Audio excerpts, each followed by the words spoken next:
After I uploaded my last video, I was a bit burnt out. I had just finished a lot of university work and I was fresh out of ideas on making another video.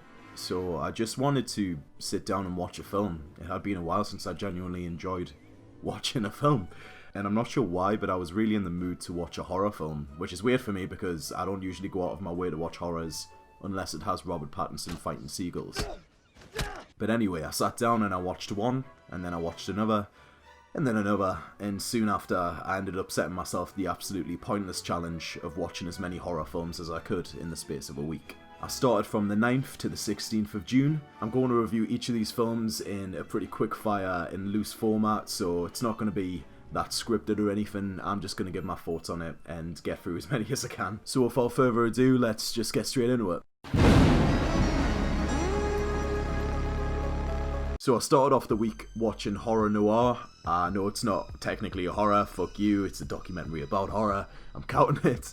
It's basically a documentary that covers the history of black horror and the impact that African Americans have had on the genre. I actually don't have too much to say about this documentary other than it's very well made and informative, it's a very enjoyable watch. I think I would recommend it to just about anyone really. If you're interested in horror, or even if you're interested in cinema, I think it's a really interesting watch. You get a lot of great interviews from horror icons from the past and the present. And like I say, it does give an entirely new perspective to watching horror films from the past. After watching Horror Noir, I was actually quite motivated to revisit some of the horror films that I had previously not liked as much as I wanted to, like Get Out or Attack the Block.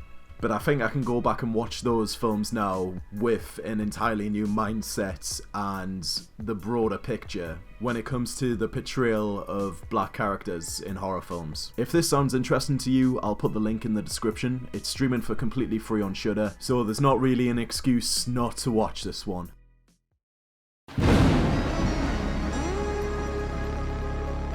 Next I saw One Cut of the Dead, a Japanese horror comedy film. I'm going to try and keep this as vague as possible because I think most of the magic of watching this film is not knowing where on earth it's going to go. It is about a film crew who are filming a low-budget zombie film in an abandoned World War II facility, and in the midst of filming they're ambushed by actual zombies. And as the film goes on, the genre turns into something completely different, which I wasn't expecting whatsoever. I'm going to be walking on eggshells trying not to spoil this film.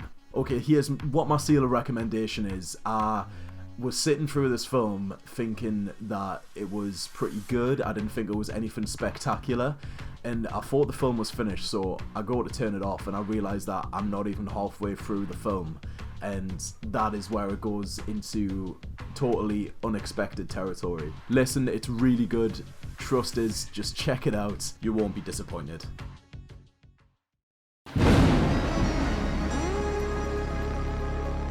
You've never seen Insidious? No, I've never seen Insidious, right? And now I have, and it's a bit shit.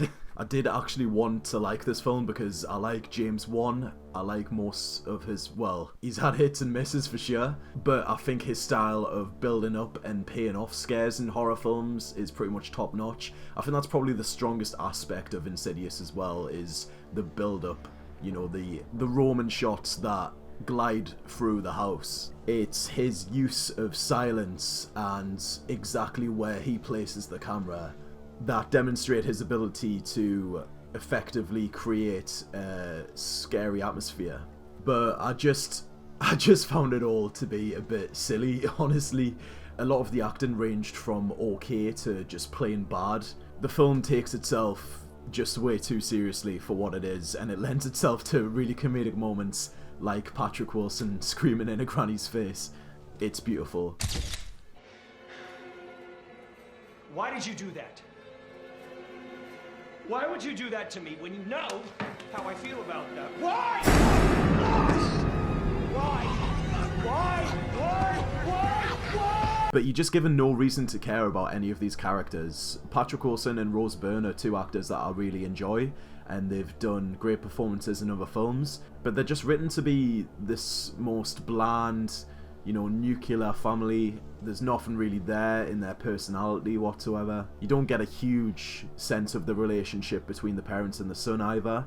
And considering that the entire goal of the film is for them to save him from this different realm, you'd never care and you're never invested enough to actually be on the edge of your seat. There's also these side characters that I guess were supposed to lighten the mood a bit when I said that the film takes itself way too seriously. There's these paranormal investigators, one of them played by Lee Wanell actually, and they were just the most unfunny on-screen pairing. What? Starfleet Series 1.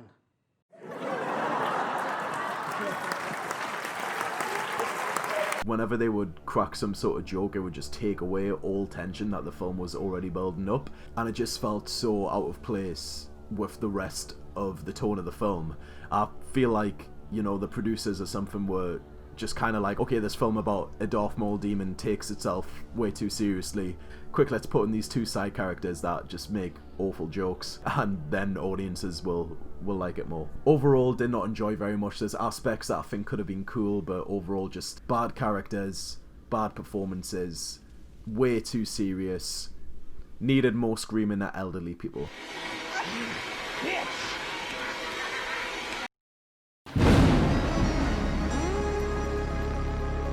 The next film I watched was Summer of '84, which is a film set in the 80s about a group of kids trying to uncover a serial killer in their own neighborhood. I had known about this film for a while, but disregarded it because I just thought it was a knockoff of Stranger Things. It came out around the time where Stranger Things was at the height of its popularity. And obviously, you know, this was a film that was set in the 80s. It featured 4 central kid characters. The trailer had shots of them riding around on bikes. The things that the characters would say would be pretty foul-mouthed and very similar to the way that the kid characters talked on Stranger Things.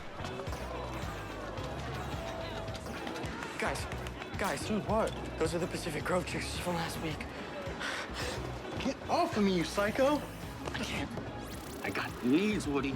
There was just a lot of similarities between the two, and I think that worked against the film for a long time. Now in hindsight that I've seen the film, I can say that the film does borrow quite a lot from Stranger Things, but it has enough of an identity to be praised on its own merit. The kids from Summer of '84 don't have the same amount of chemistry as the kids from Stranger Things, but you do still find yourself rooting for them, and you're interested in the mystery that they're trying to solve. One of the things I really like about this film is how willing it is to go to dark places. Throughout the film, you do feel like the kids are genuinely in a dangerous situation. And whilst I don't think that this film is particularly scary, I do think it has some nail-biting moments and builds up to an actually really horrifying ending, which makes me respect the film even more, because if this film was a big budget Hollywood feature, there's no way that it would have ended like it does. And I've just got to respect the balls to do that, to go that far. Yeah, I would honestly recommend this one. I had a lot of fun watching it.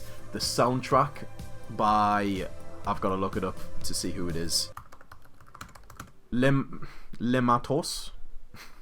Lematos? The soundtrack by Lematos is just chef's kiss. Mwah, mwah. It is just 80s synth goodness, and that's not unique for this film. I know Stranger Things did it first.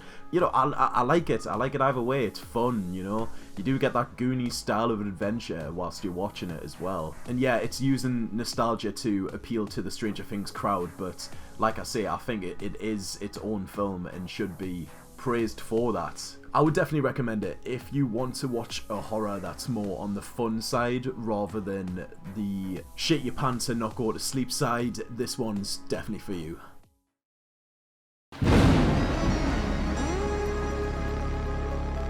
The next morning, I watched Wes Craven's classic The Hills Have Eyes, which was a perfect start to the day. I'll rip his lungs out. You do that.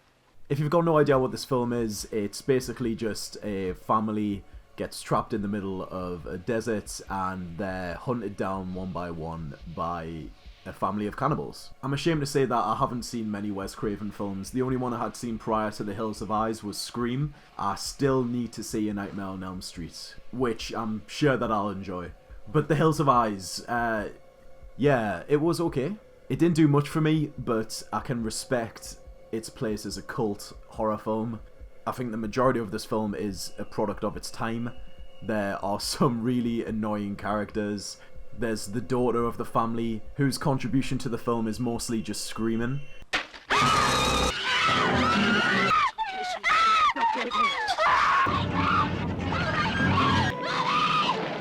Bobby, I'm scared! 32. Does anybody read this?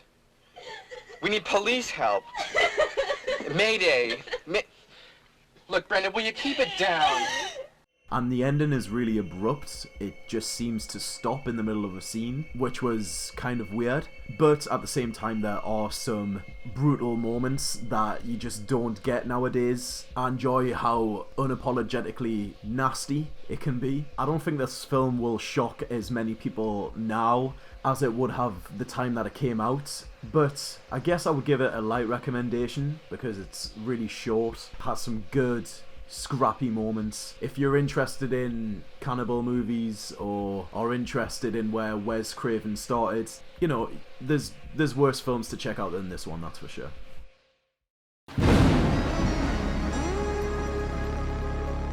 The next film that I saw was Prevenge, which stars and is directed by Alice Lowe. I've been a fan of Alice Lowe since I saw her in Sightseers a few years back, and Prevenge shares a lot of the jet black humour that I enjoyed so much in Sightseers. The basic premise is that Alice Lowe plays a pregnant woman whose unborn child is speaking to her and influencing her to go on a murder spree. And if that sounds ridiculous, that's because it is, but the film knows it, and it just fully goes along with a story that's as absurd as this. Alice Lowe actually made this film whilst she was pregnant in real life, which is just crazy to me and just shows how determined she is as a filmmaker.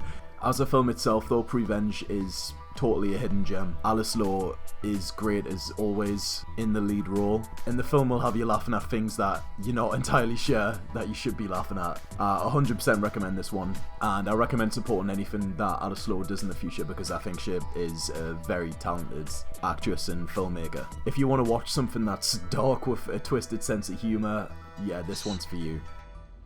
Sacrifices I've had to make. What sacrifices? Children these days are really spoiled. Like, Mummy, I want a PlayStation. Mummy, I want you to kill that man.